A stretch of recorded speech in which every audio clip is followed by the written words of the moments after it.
Hello guys, welcome to Purulian blogger. Purulian ব্লগারে সবাইকে স্বাগত জানাই। তো বন্ধুরা, আজকে আমি আবার চলে এসেছি আমাদের পুরুলিয়ার খ্যাতনামা ঐতিহাসিক শ্রী দিলীপ কুমার গোস্বামী মহাশয়ের কাছে। তো আর নতুন করে পরিচয় করার দরকার নেই, কারণ এর আগেও তোমরা আমার অনেক ভিডিওতে স্যারকে দেখেছো।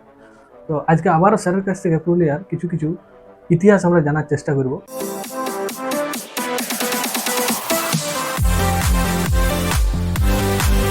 আমাদের পুরুলিয়ায় যে খ্যাতনামা বিদ্যাপীঠ আছে, পুরুলিয়া রামকৃষ্ণ মিশন বিদ্যাপীঠ, সেটা আমাদের পুরুলিয়াতে কিভাবে তৈরি হয়েছিল বা কে তৈরি করেছে? রামকৃষ্ণ মিশন প্রথমে ছিল দেওঘরে। দেওঘর, শুধুমাত্র দেওঘরেই ছিল? হ্যাঁ, দেওঘরে রামকৃষ্ণ মিশন ছিল, এখনো আছে। দেওঘর গেলে রামকৃষ্ণ মিশন বেড়াতে যাওয়াটা একটা অভিজ্ঞতার বিষয়। সেখানে রামকৃষ্ণ মিশন চলত 1957, 56 সালের 1 নভেম্বর পুরুলিয়া জেলার বঙ্গভুক্তি। আগে পুরুলিয়া জেলা ছিল বিহার প্রদেশ, মানভূম ছিল তখন। মানভূম জেলা নামে বিহার প্রদেশে 1911 খ্রিস্টাব্দের 12 ডিসেম্বর থেকে 56 সালের 1 নভেম্বর পর্যন্ত পুরুলিয়া বিহার প্রদেশে ছিল। বিহার প্রদেশে থাকাকালীন মানভূম জেলা, পুরুলিয়া জেলার নয়, মানভূম জেলার অধিবাসীরা দীর্ঘ সংগ্রাম করেছিল বঙ্গভুক্তির জন্যে, দীর্ঘ সংগ্রাম করেছিলেন। 56 সালের 1 নভেম্বর পুরুলিয়ার বঙ্গভুক্তি যখন হয়, তখন মুখ্যমন্ত্রী ছিলেন পশ্চিমবঙ্গের বিধানচন্দ্র রায়। তিনি ছিলেন একজন স্বপ্নদ্রষ্টা মানুষ। উনি স্বপ্ন দেখতেন উন্নয়নের জন্য, উন্নয়ন চাই। তখন কংগ্রেস সরকার চলছে। কংগ্রেস সরকার, উনি নিজেও কংগ্রেস। তো সেই সময় একজন শিক্ষাবিদ ছিলেন, তাকে উনি দায়িত্ব দিয়েছিলেন পুরুলিয়ার শিক্ষা ব্যবস্থার জন্য। দেওঘরে চলতো রামকৃষ্ণ মিশন, মানে ওইটাই ওদের প্রথম দেওঘরেরটা। দেওঘর স্কুল, রামকৃষ্ণ বিদ্যাপীঠ স্কুল, আর কোথাও ছিল না, প্রথমে দেওঘরেই ছিল। দেওঘরের বিদ্যালয়কে কেন্দ্র করে বা দেওঘরের দ্বারা অনুপ্রাণিত হয়ে বিধানচন্দ্র রায় বললেন যে পুরুলিয়াতে রামকৃষ্ণ মিশন করতে হবে, এবং দেওঘরে রামকৃষ্ণ মিশন উঠে এলো 5ম শ্রেণীতে পুরুলিয়াতে। মানে আমরা এটা শুনেছি যে ডক্টর বিধানচন্দ্র রায় তৎকালীন মহারাজকে অনুরোধ করেছিলেন যে পুরুলিয়াতে একটা রামকৃষ্ণ মিশন বিদ্যাপীঠ তৈরি। সে তো করেইছিলেন। তার ফলে উনিও অনুপ্রাণিত হয়ে বললেন ঠিক আছে, আমরা দেওঘরের স্কুলটাকে আমাদের এখানে নিয়ে এলেন, এবং সেটা ফুলে ফলে পল্লবিত হয়ে বর্তমান রামকৃষ্ণ মিশন। বর্তমান রামকৃষ্ণ মিশন তো একটা ভারতবর্ষের মধ্যে অন্যতম বিখ্যাত প্রতিষ্ঠান। এটা পরিচালনা কে করে? রামকৃষ্ণ মিশন বেলুড় মঠ। বেলুড় মঠের যে কোনো জিনিসই পরিচালনাটা অনেক উন্নত ধরনের হয়, কারণ সন্ন্যাসীদের দ্বারা পরিচালিত। সন্ন্যাসী, তুমি বেলুড় মঠ গেলে বুঝতে পারবে যে সেখানের পরিচালন ব্যবস্থা, সেখানের হাঁটা চলা, সেখানের কথাবার্তা কত উন্নত।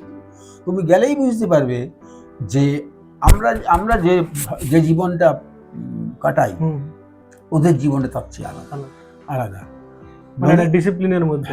তারা পরিচালনা করছে পুরুলিয়া রামকৃষ্ণ মিশন। পুরুলিয়া রামকৃষ্ণ মিশন এখন দেওঘরের দ্বারাই পরিচালিত, কিন্তু ব্যাপার হলো যে এটা একটা স্বতন্ত্র প্রতিষ্ঠান হিসেবে খ্যাতি পেয়েছে। স্বতন্ত্র প্রতিষ্ঠান। এখানে কোন ক্লাস অবধি এখন পড়াশোনা? এখানে 5ম শ্রেণী থেকে পড়াশোনা হয়, 5ম শ্রেণী থেকে পড়াশোনা হয় 10ম শ্রেণী পর্যন্ত। মানে 11-12 নেই? 11-12 আছে। আচ্ছা, 9ম 10ম 11 যে পুরনো হাই সেকেন্ডারিটা ছিল সেটাও ছিল। এখনো হাই সেকেন্ডারি আছে, 11-12 আমাদের পুরুলিয়ারটাতে আছে। আচ্ছা, ইংলিশ মিডিয়াম, বাংলা মিডিয়াম, দুটো মিডিয়াম চলে। দুটো চলে একসাথে? হ্যাঁ, সেপারেট। মানে এটাকে আমরা গুরুকুল বলতে পারি এক প্রকার? গুরুকুল বলা যাবে না, আসলে গুরুকুল শব্দটা ব্যবহৃত হয় বিশেষ স্কুলের জন্য। এই আমাদের কুর্সিরায় যে গুরুকুল বলে একটা স্কুল প্রতিষ্ঠান চলে, তার গঠনতন্ত্র আলাদা, তাদের পরিচালনা পদ্ধতি আলাদা, তার সাথে রামকৃষ্ণ মিশনের কোনো সম্পর্ক নেই। গুরুকুল পদ্ধতিতে কি এদের পরিচালনাটা হয়? এদের পরিচালনার ব্যবস্থাটা আমাদের সন্ন্যাসীদের যেভাবে পরিচালনা ব্যবস্থা হয়, বেলুড় মঠের দ্বারা পরিচালনা ব্যবস্থা সেটাতে হয়। গুরুকুল শব্দটা এখানে ব্যবহার আমরা করি না। তো এদের ভর্তি প্রক্রিয়া কেমন? ভর্তি প্রক্রিয়া সর্বভারতীয় ভর্তি প্রক্রিয়া, অল ইন্ডিয়া লেভেলের কম্পিটিশন হয়, সারা ভারতবর্ষে অ্যাডভার্টাইজ হয়, সারা ভারতবর্ষ থেকে গার্জেনরা ছাত্রদের জন্য আবেদন করেন এবং কম্পিটিটিভ ভালো কম্পিটিটিভ পরীক্ষা হয়। কম্পিটিটিভ পরীক্ষা হওয়ার পর যারা অ্যাডমিশন পায় তাদেরকে অ্যাডমিশন দেওয়া হয়। তো এই খরচা কেমন, মানে সাধারণ মানুষ বহন করার মতো খরচা? ভালো খরচার পরিমাণ ভালো, খাওয়া ভালো, পোশাক আসলে সমস্ত খরচটা তো কত টাকা নেয় সেটা আমি একসময় জানতাম, এখন ভুলে টুলে গেছি। তো এদের কি মানে সরকার ভরণ পোষণ করে কি? না, সম্পূর্ণ স্বনির্ভর, সম্পূর্ণ বেসরকারি, হুম।